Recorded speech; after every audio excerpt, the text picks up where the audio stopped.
నా చుట్టూ నా వాళ్ళే ఉన్నారని పొరబడడం, నాతో మాట్లాడే అందరూ నా మంచి కోరే వారే అని సంబరపడడం,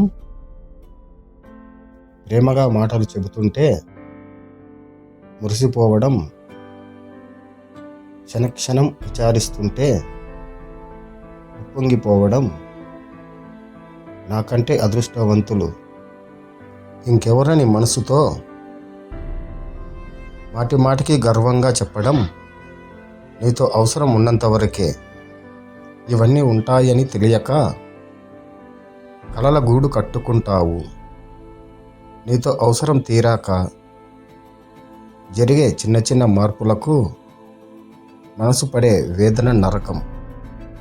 చూసి చూడనట్టు చూపులు, మనమే తప్పంటూ ప్రచారాలు, అలకరించడానికి సైతం పనికిరాని పాపాత్ములైపోవడం, కలిసి ఉండి మోసపోవడం కంటే ఒంటరిగా ఉంటూ పోరబోతుగా మిగిలిపోవడమే ఆనందం.